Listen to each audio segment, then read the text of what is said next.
Hi, welcome to From Our Czech Kitchens. I'm Claudia, and today I'm going to show you how to make roliki. Now, roliki is a dinner roll that's shaped like a croissant, but it is a bread. It is not a laminated dough. It's just a regular, well, I wouldn't say regular, but it is a fantastic bread roll that you are just going to love. So let's get started. Here's what you're going to need to make this recipe.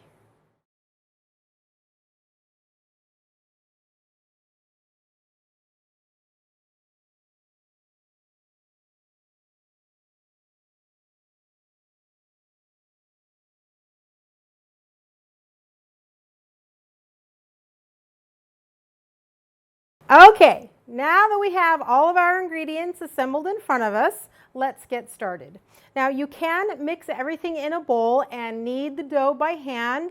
That is totally optional. I don't like doing that. I work in a bakery and I do a lot of hand work there, so it's too much work for me. So I have machine. So first thing we're going to do is we're going to take our flour, which is 4 cups, and we're going to put it right into the bowl of our mixer. And then we are going to add 1 cup of warm milk. Now it's very important that your milk is neither too cold nor too hot. It should not be above 110 degrees Fahrenheit or it's going to your yeast and your dough will not rise. On the flip side, if it's too cold, it won't kill your yeast, but it's going to take a long time to rise. And we want to eat dinner sometime today. So 110 degrees or less, but right between 90 and 110. It's just going to be perfect. Okay, so right into the bowl with our milk. And then we have 3 tablespoons of sugar and 1 teaspoon of salt right into the bowl. 3 tablespoons of sour cream. And let me get a little something to scoop this out with. There we go. 3 tablespoons sour cream. Now, sour cream is kind of my secret ingredient.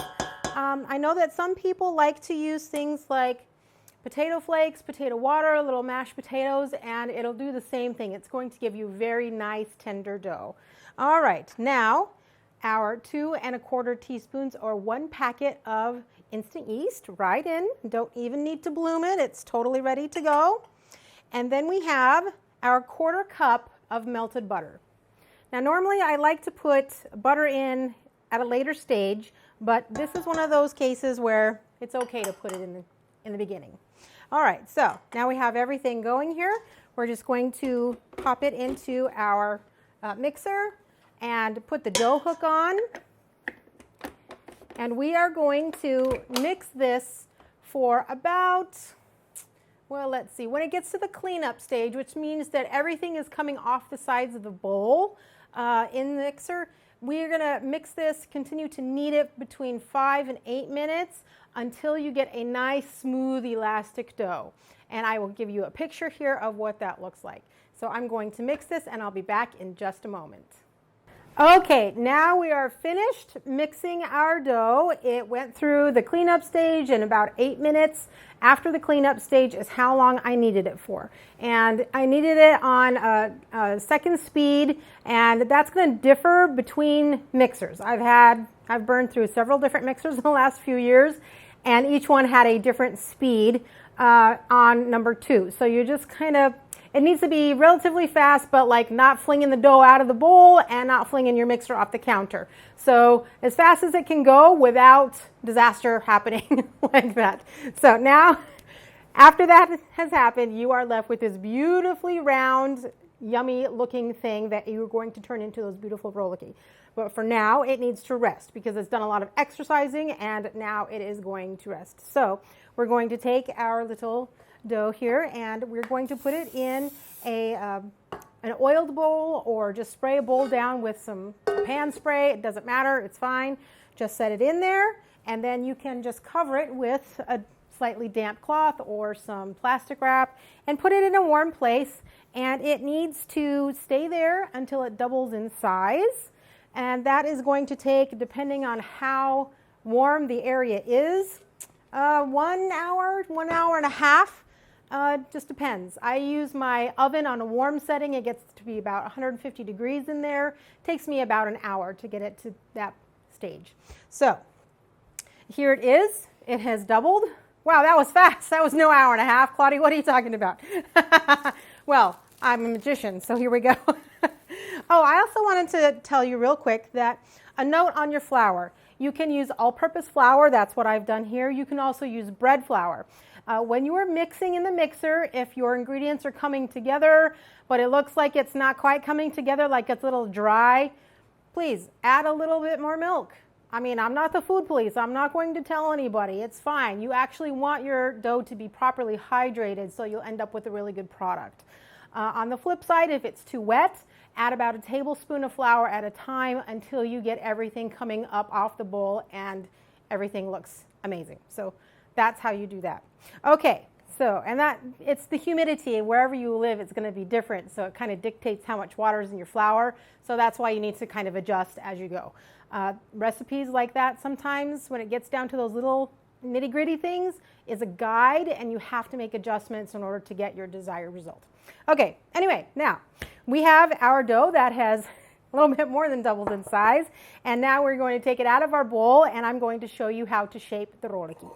All right, so we're just going to turn this over and pull it out and get all those little pieces on the sides because we don't want to miss anything. All right, good. And now we're going to put the bowl aside and get rid of our spray over here. All right, now there's a couple of different ways that you can portion out each roll that you're going to have. You can get a scale, weigh this entire thing and divide it by however many rolls you want to make. I will do that often because I have a scale, but this isn't necessarily about being precise. I want you to be able to make food that's good for your family and that's easy for you to produce and everybody will love. So we're going to do it a different way today, and that way is I'm just going to lightly roll this out into a long log, and then we're just going to cut it into 10 pieces. And we're not going to be, terribly fussy about it. I just want to try to get it, relatively even thickness all the way around, and we're going to try to get 10 pieces. So the way I'm going to do that is I'm going to cut it in the middle, and yeah, close enough. And then we're going to go on each side. We're going to try to get 5. Okay, so let's see here. And like I said, we're not going to get too fussy. 1, 2, 3, and this guy 4 and 5 that way. So we have that, but I think those are a little, just a tad smaller. Those will be for the kids. Okay, and then the same on this side. Start on this end. 1, 2, 3, 4, 5. Okay. So far, so good. Nobody's lost, right? You cannot get lost in this recipe. It's too easy. All right. Now we're going to set these aside, and I'm going to show you how to shape. Now, there are different ways of doing this. I'm showing you the way that I like to do it. That's easy for me. By all means, if you find another method, use that one because it's supposed to be easy. It's not supposed to be hard. Baking and cooking should be fun, should be easy, and not a chore. So, that being said, you can take the entire dough and roll it into a perfect rectangle, just like you see on the professional cooking shows. And you have to buy yourself a croissant cutter and roll it over that thing, and you'll have perfect croissant-like triangles. Go ahead, you can do that. 100% I approve, but I don't have that kind of equipment, and my grandmother didn't have that kind of equipment, so I'm going to do it the way I think that she was making her rolls. So first we're going to take a little section of our dough here, and we're going to roll it out. And before I do that, let me grab my pan, because I need somewhere to put these when I'm done. So right here. Okay. And we're going to try to make a triangular shape. Now, it doesn't have to be perfect. Like I said, it's supposed to be fun. It's supposed to be easy. So we're going to roll up a little bit, and we're going to roll to the sides a little bit. Roll up some more. The longer you make your shape here, the more spiral layers, I guess, you're going to have on your roliki. I don't really know what those things are called, so let's just bear with me. There we go, and rolling out. Okay, I'm not the best at doing this, but it doesn't matter because everybody's going to eat it and they're going to love it. All right, so now we have a semi-triangular shape, and we are ready to do our roll up. Okay, so now, trick I learned was that you take your little cutter that you have and you make a little slit in the bottom. And the little slit helps the middle from becoming too bulky, because what it's going to do, as you see as we're going to roll this up, is it creates a little space. And see, it's making a little space here, and it's allowing for this part to fill that in at the end. You'll see. Okay, so now we're rolling this up, and then we want to put it with the tip side down, a roliki shape. Now you can make it this shape. This would be the true shape to the name. You can make it a little bit wider. I'm not the food police, do what you like. You can make it this way. It's not really a roliki anymore because it's not roundish, but you know, that's fine. You can make parek ve roliku with this. That's fine too. But I like to make mine, you know, yay shape. So there's that one. We're going to set him over here on the tray. Let's do another one. Again, we're just going to roll it up into a point like that. Good. And then the bottom is off to the sides. Make a little slit in the bottom. And then start rolling.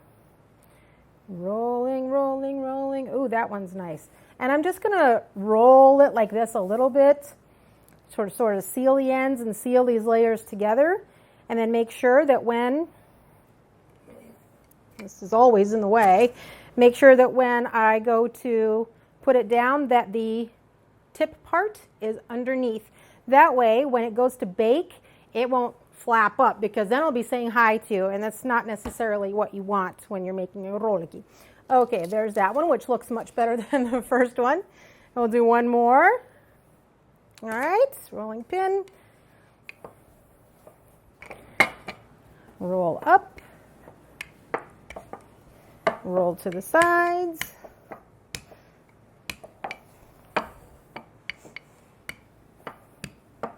And don't worry if these edges are not perfect, that doesn't matter. It's totally fine. They're going to get rolled up and nobody's going to know.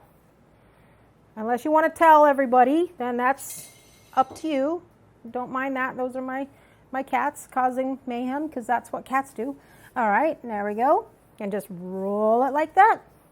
Put the seam on the bottom. And you have this awesome looking little roll, little horn roll. Okay.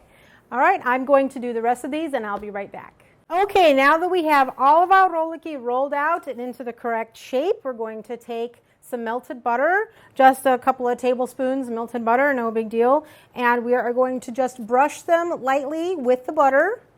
And after that, what we're going to do is we are going to let them rise until they double in size, 30, 40 minutes, depending again on how warm your environment is, or if you want to do them in the warm oven, that's fine. If you want to do them in the warm oven, I would suggest putting a little bit of water in the bottom of your oven. Now, don't put it just in the bottom of your oven. You have to have a tray down there and put the water in the tray and just let it be in there, and it'll be fine. Nothing's going to happen to it. You could even bake with it in there. That's what I do to create steam, because I don't have a steam oven. So you can do that, and that will provide the moisture, and it's like a homemade proofer, so it's really kind of cool. Okay, so these are just going to be brushed with butter, and then we are going to let them rise, and then I will be back in about 30 minutes. Well, more like 3 seconds, but 30 minutes to show you how we're going to top these and bake these. And about 20-ish minutes into the rise time, go ahead and preheat your oven to 400 degrees Fahrenheit. Okay, our rolls have finished proofing, and look at these beauties. They are awesome, and I can't wait to try one when they're done baking. But first, we are going to prepare them for their sauna in the oven. So what we want to do now is we want to egg wash. Now, I know that some people like to spray water on these before they put them in the oven. I like to do egg wash. What I have here is 1 yolk and a couple teaspoons of water, and I've just mixed that up. I like to do the egg wash because I find that it gives a nice, richly browned crust that's not going to be too crispy.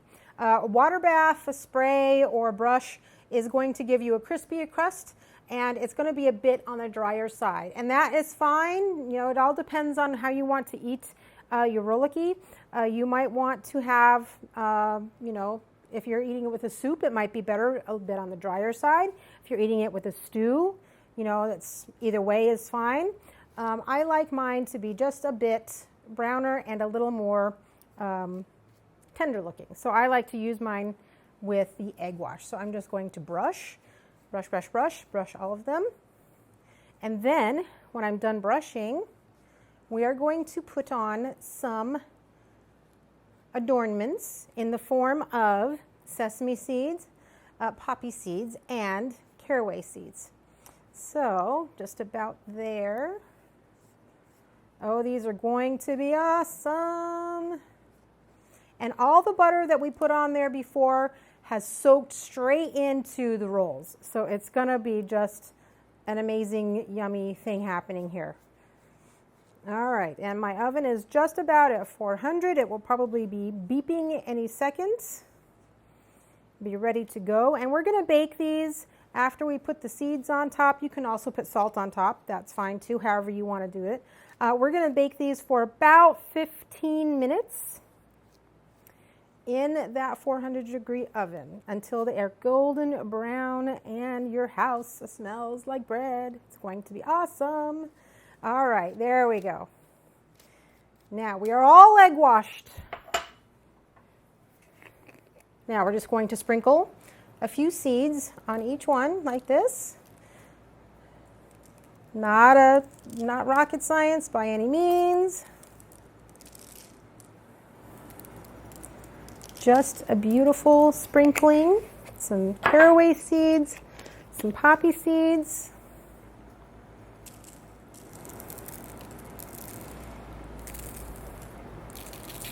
There we go. Lovely, lovely, lovely, lovely. And a few sesame seeds on the rest. And these are going to be ready when the oven is preheated, and we're going to be eating in no time. There. All right. I'll see you back here in just a few minutes. They'll be all done. Okay, our roliki are out of the oven and they are gorgeous, and my house smells amazing. I love the smell of bread in my house. That must be the little bit of French that's in me that loves bread. Okay, so here they are, and I've let them cool for about 5-ish minutes, and they are handleable but still warm. So just be careful when you take these out of the oven. You don't want them to, don't want them too hot before you start touching them and stuff. You don't want to burn yourself.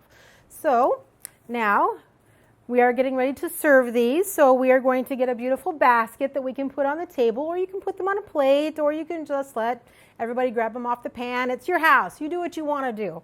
All right, so I'm going to take the ugly ones because, every chef always finds the one that's not the best looking and they eat that one. So that's going to be mine.